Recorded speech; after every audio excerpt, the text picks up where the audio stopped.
గురుగారు, ఇప్పుడు పిల్లలు పుట్టగానే పుట్టు వెంట్రుకలు అనేటివి తీస్తూ ఉంటారు. అసలు ఆ పుట్టు వెంట్రుకలు తీయడంలో ఆంతర్యం ఏంటి? మంచి విషయం.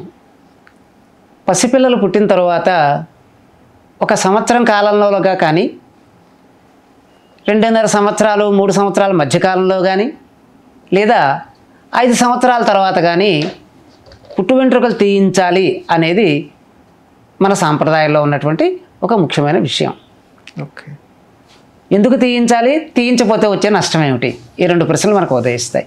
ఎందుకు తీయించాలి అంటే తల్లి గర్భంలో ఉండి అక్కడ అనేక స్థితిగతుల మధ్య ఉండి బయటకు వస్తాడు కనుక ఆ జుట్టు తీయటం వల్ల శిశువుకి ఆరోగ్యం బాగుంటుంది అని ఒక ముఖ్యమైన విషయం. ఓకే. అయితే తీయించడం వల్ల ఆలస్యం కలిగితే ఆలస్యం వల్ల కొన్ని నష్టాలు అన్నమాట వాస్తవం. సరే, తీయించాం. ఆ తీయించేటప్పుడు ఎలా తీయించాలి అనేది కూడా ఒక పద్ధతి ఉంది.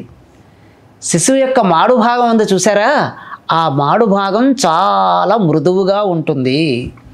అప్పుడే పుట్టిన పిల్లల్ని చూడండి, ఇక్కడ ఒక చిన్న లోపలికి వేలు పెట్టేలాంటి ప్రదేశం కనిపిస్తుంది మనకి, చిన్నగా ఇలా. అది నెమ్మదిగా గట్టిపడి అప్పుడు అది నిలబడుతుంది.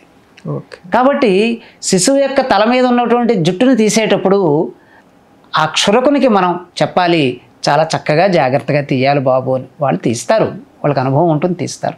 కానీ మనం తొందరపెట్టిన పరిస్థితిలో గబగబా చేశారనుకోండి, అవి పిల్లాడి చర్మాన్ని గాయపరుస్తాయి. కాబట్టి ఆ ప్రదేశం చాలా జాగ్రత్తగా ఉండాల్సింది. కాబట్టి మెల్లిగా చేయమని చెప్పడం అవసరం.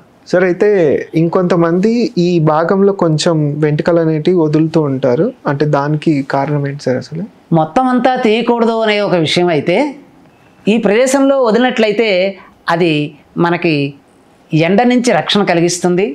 ఓకే. రెండవది జ్ఞాపక శక్తిని పెంచుతుంది.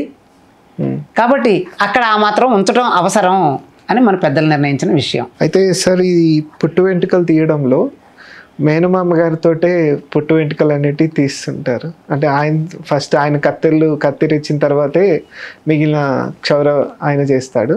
అయితే అసలు మేనమామకు సంబంధం ఏంటి సార్? సంబంధం ఏంటి? అవును, ఇప్పుడు సాధారణంగా పిల్లాడు ఎక్కడ పుడతాడండి? అమ్మమ్మ ఇంట్లో పుడతాడు. అవునండి. మేనమామలు ఎంతో కృషి చేసి ఉంటారు, అటు ఇటు పరిగెత్తుంటారు. ప్రసవానంతరం ఆ శిశువుకి చేయవలసిన అనేక పనులన్నీ కూడా దగ్గరుండి శ్రద్ధగా, భక్తిగా, ప్రేమగా చేసి ఉంటారు. అందుకని మేనమామకి ఒక మంచి స్థానం ఇవ్వాలనే ఉద్దేశంతో మొదట 3 కత్తిరింపులు అతని ద్వారా చేయించడం ఒక సాంప్రదాయం ఉంది. ఓకే. కొంతమంది ఇళ్లలో ముందు మేనమామ చేత 3 కత్తిరలు వేయించిన తర్వాత మిగతాది అవతల వ్యక్తి చేత చేయించడం జరుగుతూ ఉంటుంది. ఇది ఒక సాంప్రదాయంగా మన దాంట్లో ఉంది. ఇది ఒక మంచి బంధాన్ని సూచిస్తుంది. శిశువు మీద మేనమామకి ఒక రకమైన ప్రేమ, ఆప్యాయత, అభిమానం కలుగుతాయి. పెద్ద అయిన తర్వాత శిశువు కూడా మేనమామ అంటే అభిమానం, గౌరవం పెరగటానికి ఇటువంటి క్రియలు సహాయపడతాయి. మన పెద్దలు ఏం సామాన్యులు కాదండోయ్, బాగా ఆలోచించి అందరినీ బంధుబాంధవ్యాల్లో చక్కగా ప్రవేశపెట్టడానికి అనేక సూత్రాలని కనిపెట్టారు. అవి పాటించారు, మనకి అవి అందించారు. ఇష్టమైతే పాటించడం, లేదంటే నమస్కారం పెట్టి ఊరుకోవటం, అంతేగా. గురుగారు, అయ్యా, అయితే ఈ పుట్టు వెంట్రుకలు తీయడంలో ఏమైనా పద్ధతులు కానీ ఏమైనా ఉన్నాయా? మన సాంప్రదాయాల్లో ప్రతిదానికి ఒక విధానం అంటూ ఉంటుంది. ఓకే. దాని ప్రకారం వెళితే సరళతరంగా ఉంటుంది.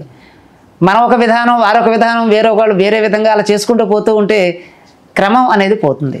అందుకే పెద్దవాళ్ళు మనకు ఒక క్రమాన్ని ఏర్పాటు చేశారు. ఏమిటంటే, పిల్లవాడిని తల్లి ఒళ్ళో కూర్చోబెడతారు, పిల్లవాడు తూర్పు ముఖంగా చూస్తూ ఉండాలన్నమాట.